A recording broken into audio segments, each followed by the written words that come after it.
Good day. I am your MAPI teacher, Sir Jonathan Joey Naibe, talking today about the risks and impact of cigarette smoking and health effects of smoking. For us to be able to understand more about the lesson, let us have first the review of our topic.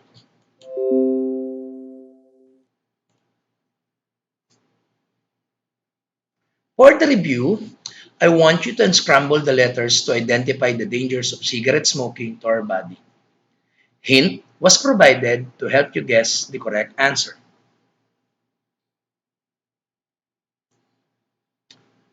Foul smell exhaled from the mouth, and the scrambled letters are the following.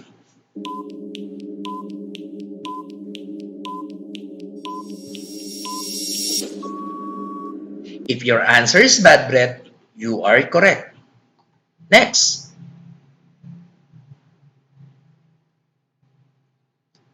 the hints are infections of the lungs, and then scrambled letters are the following.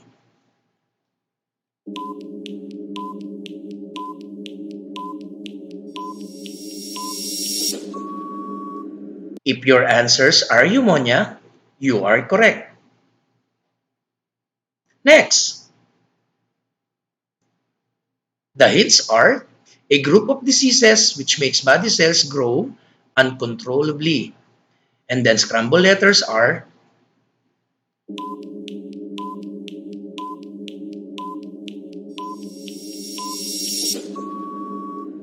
if your answer is cancer, you are correct. Next word. The hints are a chronic disease which affects the airway. And then scrambled letters are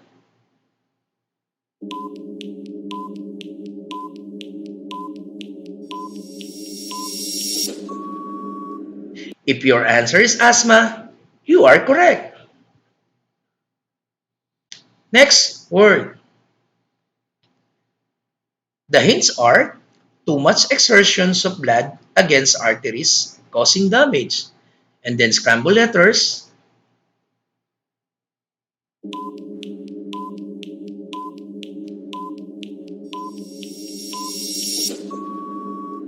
If your answer is high blood pressure, you are correct. Let's continue. For us to be able to understand, let me explain the objectives of the lesson for today. Number one, explain the impact of cigarette smoking on the family, environment, and community. Number two, describe the harmful short-term and long-term effects of smoking. Number three, apply resistance skills in situations related to smoking.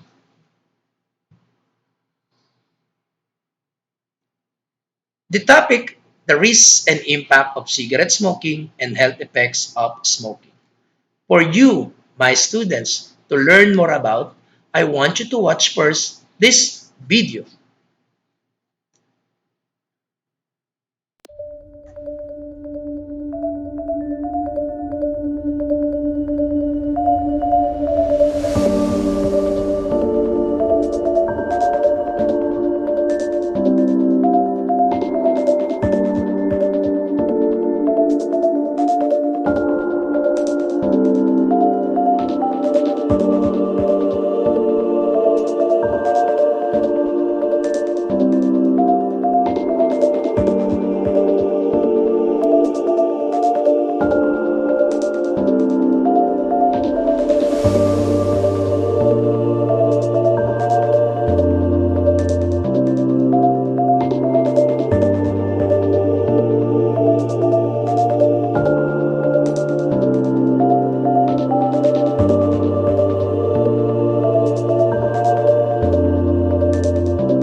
Hoping that you learn something in that particular video.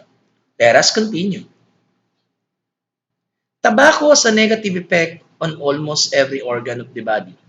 Worldwide, recent studies have shown that tobacco is responsible for about 6 million deaths each year.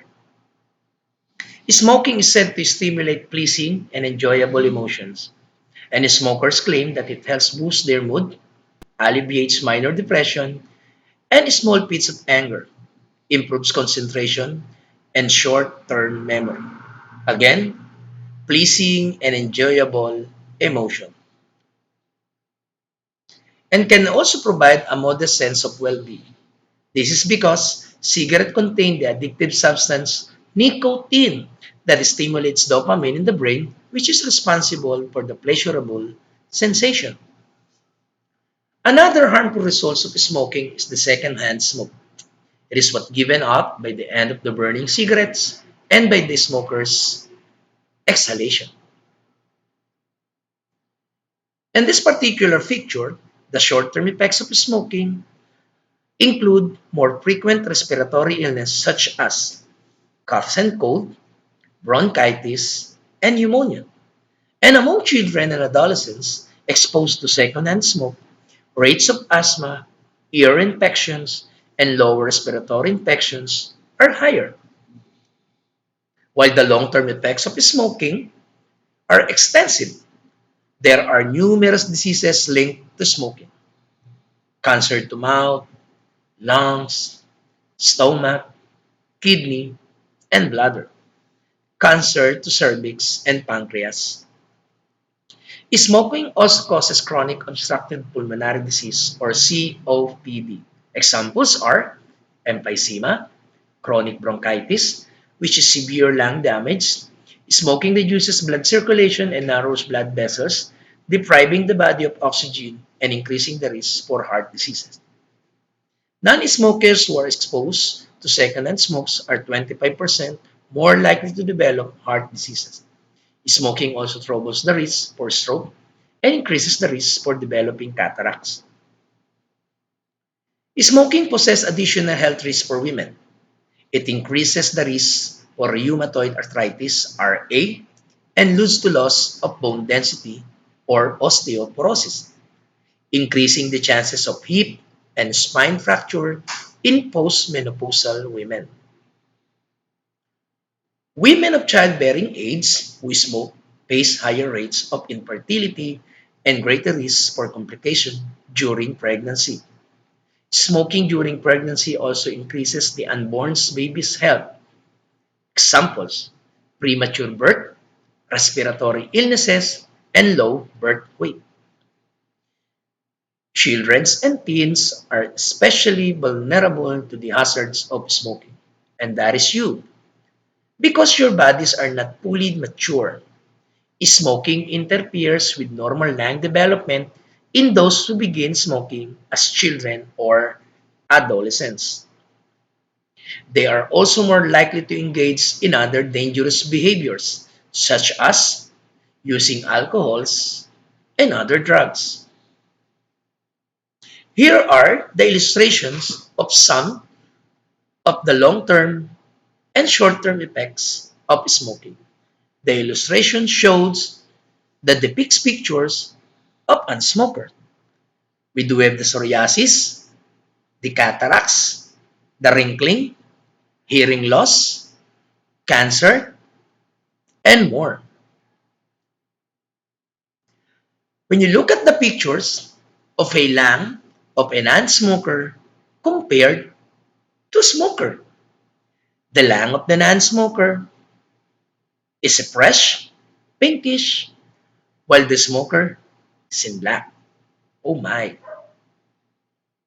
Now, for us and for you to be able to quit smoking, kindly read the following: pills, patches, herbs, acupressure.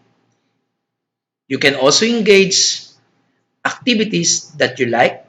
Take your hobbies seriously. Meditation, relaxation techniques, vitamins, minerals, and herbs. Reconditioning your mind. body, and spirit. Do exercise. Exercise self-control. Avoid the smoker's company. It means if you do have friends who like smoking, avoid them. Ask family and friends to stop smoking around you. Tell your father, your uncle, your auntie, or the person behind you to stop smoking. Watch out for a replace. Many commercial preparation, nicotine skin patches, gum are in market to help smokers stop smoking. And lastly, take counseling. For your assessment, I want everybody to answer the following question. You are given 5 minutes to do so.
Time is up. I hope you do answer the questions given to you.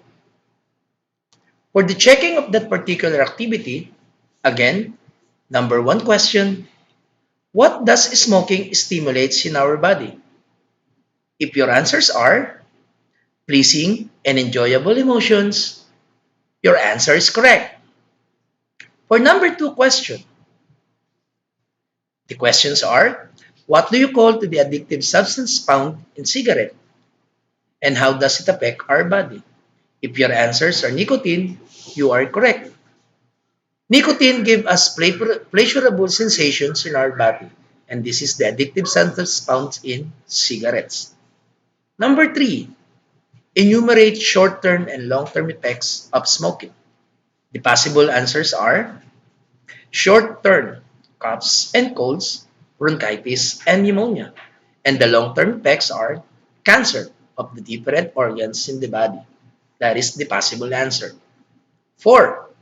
What does smoking gives to a child-bearing woman?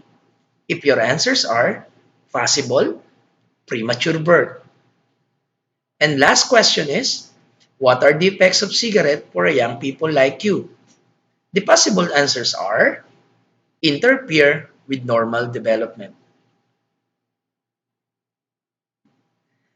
It is our lesson, risks and impact of cigarette smoking and health effects of smoking. I hope you do learn about the lesson for today. See you again in our next meeting.